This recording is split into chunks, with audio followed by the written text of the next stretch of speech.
Buonasera cari telespettatori, grazie anche questa volta, stava partendo l'applauso, pensate che ci siamo messi d'accordo, parte la diretta e non lo fanno, grazie per chi invece mi ha seguito. Stavo dicendo grazie per aver scelto anche questa volta l'appuntamento del giovedì sera con iReporter Sera del gruppo editoriale TV7. Parliamo di un tema importante, caldo purtroppo mi viene da dire per questo ultimo periodo, parliamo di integrazione e di sicurezza. Sono molti gli arrivi nelle nostre coste di migranti e c'è quindi un continuo domandarsi se è giusto accogliere o se questi ragazzi, queste persone, queste migliaia e migliaia di disperati stanno arrivando appunto nelle nostre coste ed è giusto bloccare o non bloccare. Noi abbiamo messo anche un titolo particolare e cioè migranti, risorsa o problema. Andremo questa sera a capire in 2 ore di diretta se è un problema o se sono questi migranti una futura possibile risorsa per il territorio. Con chi lo facciamo? Con molti amici che sono venuti a trovarci e partiamo subito dai nostri ospiti. Francesco Vezzaro, sindaco di Vigo d'Arzere, grazie di averci raggiunto. Buonasera. Contesissimo nell'ultimo periodo, mi viene da dire, giusto? Ma siamo riusciti ad averla. Un saluto anche a Denis Viero, assessore del comune di Rovolon, grazie di essere qua. Grazie a voi. Parliamo anche insieme a Luciano Zampieri, sindaco di Baone. Buonasera, grazie. Un saluto e mi emoziona, faccio il ruffiano perché insomma è colui che mi dà da lavorare, lo ringrazio. Quindi il nostro editore Ermanno Casen, buonasera, grazie di essere qua. E saluto anche Don Elia Ferro, delegato vescovile della Pastorale dei Migranti. Grazie di essere qui, non è un volto nuovo per quanto mi riguarda e la ringrazio. Così anche un saluto, è tornata a trovarci Maria Rosa Pavanello, presidente ANCI Veneto, grazie di essere qui. E ringrazio anche Dario Rotondi, assessore alla sicurezza del comune di Vicenza e ricordo anche ha ricoperto un importante ruolo, lei è stato questore di Vicenza, quindi ne sa veramente tanto anche parlando di sicurezza, giusto? Senz'altro. Grazie. Bene, partirei subito dal primo che ho citato, giusto? Vezzaro, siamo pronti. Sindaco, che cosa è accaduto in questi giorni? Un annuncio forte, migranti in continuo arrivo, io mi dimetto. A lei. Sì, la questione è un po' più complicata, però effettivamente ho avuto a un certo punto la sensazione di trovarmi come il vaso di coccio fra i vasi di ferro. E questo per il motivo che questa regione purtroppo sta assumendo un comportamento rispetto a questo tema che è un comportamento essenzialmente di chiusura ed è quello che si sono trovati davanti i prefetti. Davanti a questo hanno cominciato a ipotizzare la soluzione di visitare alcune caserme che si trovano oggi in stato di dismissione e sulla base di questo eventualmente ipotizzare la possibilità di ospitare numeri rilevanti così come è attendibile che arrivino, all'interno di queste caserme. Il problema non è tanto l'ospitalità o non ospitalità, accoglienza o non accoglienza. Il problema è che non si scarichino completamente i pesi di questa faccenda, che sono pesi rilevanti se dovessero mantenersi i numeri che abbiamo davanti e non c'è nessun motivo per pensare che debbano diminuire. Se le porte di molti comuni si chiudono, il problema rimane limitato a quei pochi che non decidono di chiudere le porte. E questo è stato il mio atteggiamento. Mi sono trovato davanti un comune capoluogo che dice qui non si passa. Mi sono trovato davanti molti colleghi sindaci della provincia di Padova che ne hanno seguito l'esempio. Il mio atteggiamento non è quello di dire no, le porte qui non si aprono. Io non mi legherò mai davanti al cancello della caserma per impedire l'accesso dei profughi, però certamente va posto un problema di suddivisione del carico, cioè vale a dire se siamo in grado di collaborare tutti fra le cittadinanze, fra i sindaci, come facciamo e siamo abituati a fare in numerosi altri campi, probabilmente il carico dei migranti che arrivano potrà essere ripartito opportunamente in modo che le comunità siano in grado di accogliere davvero, perché a volte la parola accoglienza è una parola che viene usata un po' a dismisura senza senza collegarla bene poi al fatto che accoglienza vuol dire lavoro, vuol dire sudore, vuol dire fatica, vuol dire continuità, vuol dire essere in grado di mantenere l'accoglienza stessa, e quindi è necessario dimensionarsi opportunamente per essere in grado di reggerne il carico.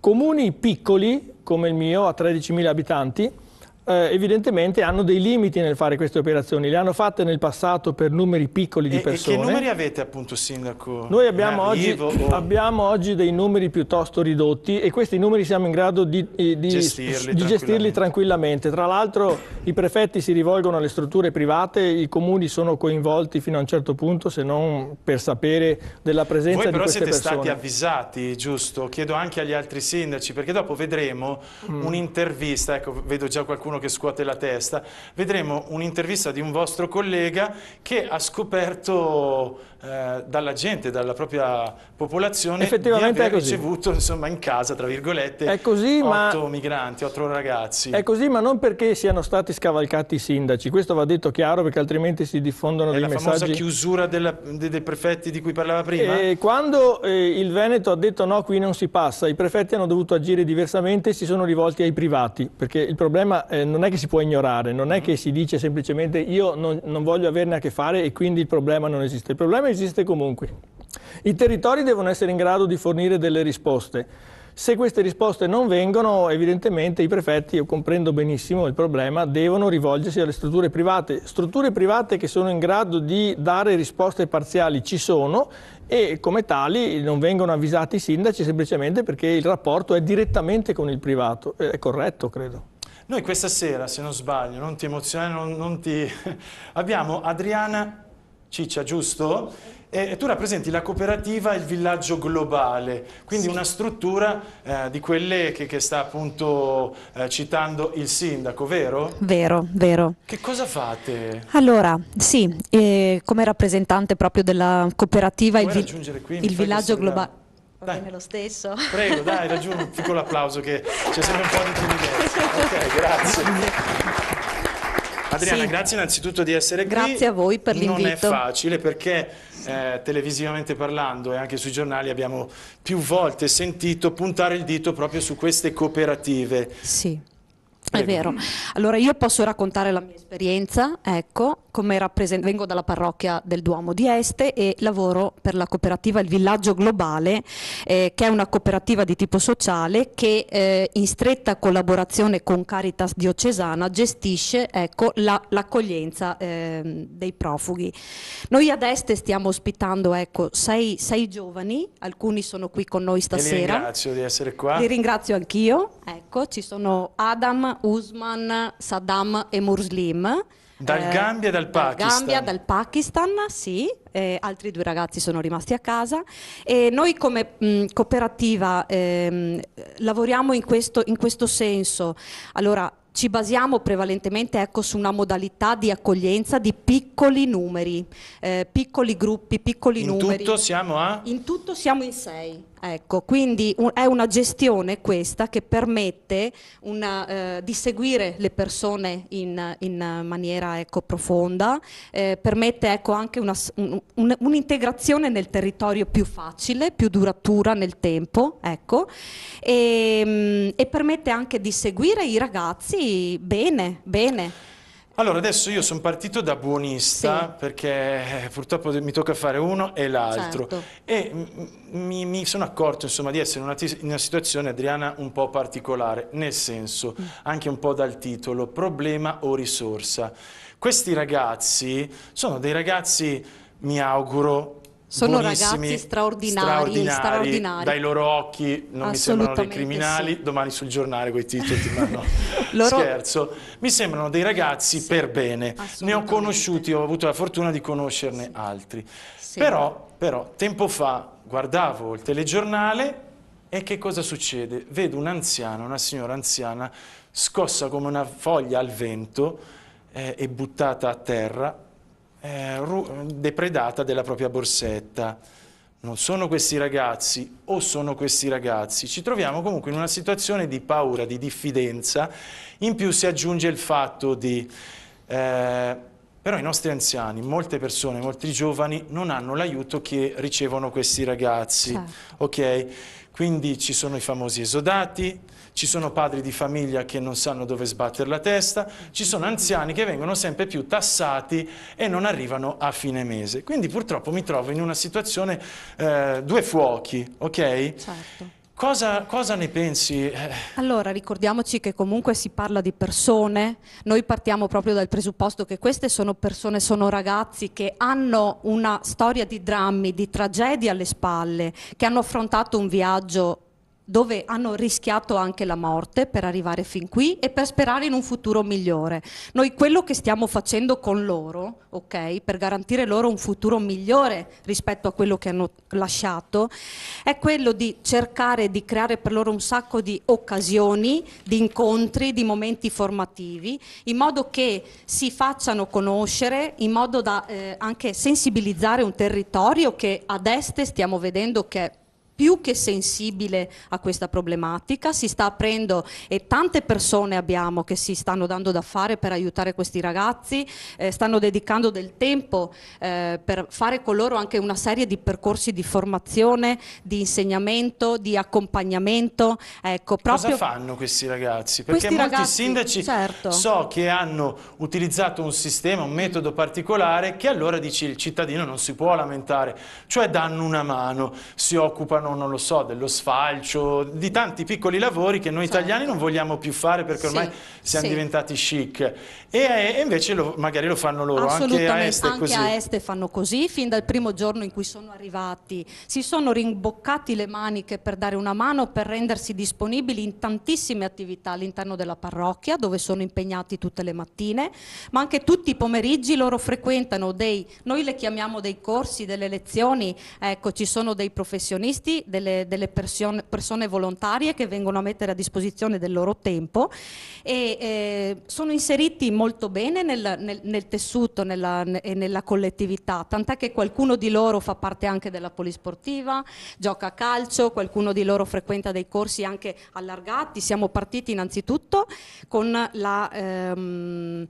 diciamo con il potenziamento della lingua italiana, perché senza di questo ecco, era comunque un punto fondamentale e basilare per poter fare da altro, ma si sono allargate poi un sacco di proposte che loro vivono tutti i giorni, addirittura stanno frequentando anche un corso di lingua francese, un corso di primo soccorso, sono stati dati loro dei rudimenti, ecco, degli strumenti per... Adriana, ti interrompo un secondo perché voglio sentire un pochino magari i sindaci e chi rappresenta il territorio.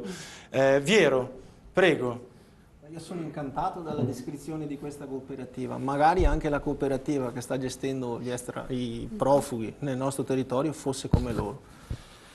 Prego, adesso sistemiamo il microfono così la sentono bene. Noi siamo stati tra il primo comune a dire di no, ma non l'abbiamo detto ai profughi e a questa emergenza umanitaria, l'abbiamo detto a una cooperativa che non ci ha presentato un progetto di questo tipo.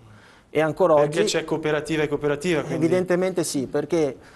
Quando questa cooperativa ci ha chiesto di poterli ospitare nel nostro comune e noi abbiamo chiesto cosa farete fare a queste persone, che sistema di integrazione promettete di garantire, loro ci hanno semplicemente detto che ci penseranno, sanno che non graveranno sulla comunità perché avranno i soldi da parte dei prefetti e in un'assemblea fatta con la popolazione, con la cittadinanza, fatta apposta e organizzata da noi amministratori per calmare l'opinione pubblica, alla domanda fatta a rappresentanti di questa cooperativa, come vi comporterete se i soldi non arrivano? Perché viviamo in Italia e molto spesso l'Italia non è coerente con le promesse che fa. Ci sono dei tagli... Questo ci ha risposto davanti alla popolazione, alla cittadinanza e ai giornalisti presenti e ci ha detto se non arrivano i soldi li sbattiamo fuori. Queste sono le parole. E quindi noi come amministratori ma anche come cittadini non ci siamo sentiti tutelati perché se sbatti fuori una ventina di persone poi ricadono sull'amministrazione. Ora io vengo da un comune. Ricadono sull'amministrazione, vi chiedo, chiunque può intervenire o c'è paura anche per la sicurezza? Del tipo, adesso cosa faranno, come si manterranno? Guardi, io vengo da un territorio, soprattutto da una parrocchia, che per 25 anni ha gestito emergenze umanitarie, perché le guerre ci sono sempre state, dalla guerra del Kosovo, Iraq, Afghanistan, e noi come parrocchia, grazie soprattutto al nostro ex parroco Don Lino Botì, abbiamo aperto le porte a centinaia di persone. Eravamo un punto di riferimento per tutta la provincia, ce li mandavano là perché sapevano che il nostro parroco apriva le porte, ma si trattava di 2, 3, 4 famiglie alla volta e avevamo anche gli strumenti per poterle aiutare. Erano altri tempi, le aziende li assumevano, si poteva dar lavoro. Quindi che è cambiato?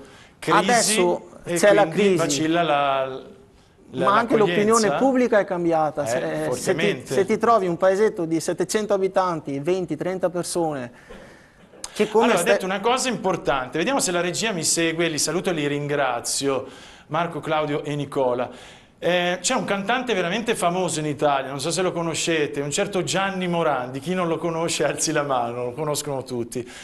Lui ha postato nella sua pagina Facebook un'immagine nostra del passato, ecco, la state vedendo, quella in bianco e nero siamo noi che andavamo in America, andavamo in Canada, andavamo in Argentina, andavamo in altri paesi lontani e quelli sotto sono la nuova realtà.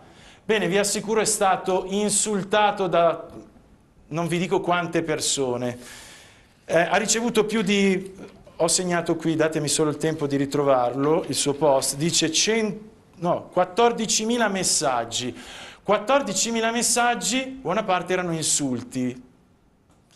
Allora effettivamente è vero, l'italiano si dimentica del passato, l'italiano non si ricorda che un tempo eravamo questo e adesso che c'è la crisi, adesso che non c'è più pane, forse per tutti, questa realtà è scomoda, in più ce ne stiamo occupando semplicemente e soltanto, mi viene da dire, noi rispetto a tutta Europa. Siete d'accordo? Prego, chi vuole dica la sua. No, assolutamente, il problema credo sia proprio questo, insomma, che purtroppo l'Italia sta facendo carico di un problema che dovrebbe essere forse, anzi sicuramente, equamente suddiviso, no, per tutti gli altri paesi europei. Tornando un attimo, se posso, insomma, al discorso locale, sì, io sposo assolutamente la proposta del sindaco di Vigo d'Arzere, che è un po' la proposta che io vengo da Baone, un piccolo paese della Bassa Padovana che tra l'altro confina esattamente con quello di Este. Voglio dire, il problema è quello della concentrazione. Noi a Baone abbiamo, come dire, adesso 22 ragazzi che da 5 mesi sono lì, che non creano assolutamente problemi, con i quali stiamo faticosamente insomma, tentando di intrattenere e di instaurare dei percorsi di integrazione. Voglio dire, se i numeri sono questi, riusciamo ancora a gestirli. Sindaco, io ho dei numeri che mi arrivano proprio grossi. dalla Prefettura di Venezia, ufficio territoriale del governo, che in Veneto appunto sono appena stati trasferiti 130 migranti che si aggiungono ai 350 giunti dopo il 13 aprile. Indicativamente Padova ne ospita 25, Treviso 32, Venezia 28, Verona 25, Vicenza 20. Quelli che ospitano la provincia di Padova sono quasi tutti nella Bassa Padovana, perché voglio dire, la maggior parte sono concentrati. Allora, se anche qua ci fosse un'equa distribuzione tra tutti i comuni, almeno non dico i comuni piccoli, perché prima faceva specie il sindaco di Vigo d'Arzere quando diceva che il suo è un piccolo comune di 13.000 abitanti, io ne ho 3.150, voglio dire, se il suo è piccolo il mio è minuscolo, quindi voglio dire, togliendo, magari mettendo da parte i comuni fino, non so, a 2.000 abitanti potrebbe essere una proposta, però gli altri, tutti abbiamo case sfitte, voglio dire, nei comuni. Allora, se, ripeto, la distribuzione fosse equa in tutti i comuni, questo forse potrebbe essere una soluzione, perché allora sì, si possono iniziare, voglio dire, a instaurare dei percorsi di integrazione con questi ragazzi di un certo tipo. Io ho visto i ragazzi di Baone, sono andato là, hanno la loro giornata, come dire, organizzata, tra i corsi di italiano, il corso di falegnameria, il corso di ceramica, insomma, con la buona volontà, voglio dire, si riescono anche ad ottenere dei risultati. Chiaro che quando abbiamo concentrazioni come quelle che si paventava a Vigo d'Arzere, di centinaia di ragazzi, questo credo sia il vero problema, insomma.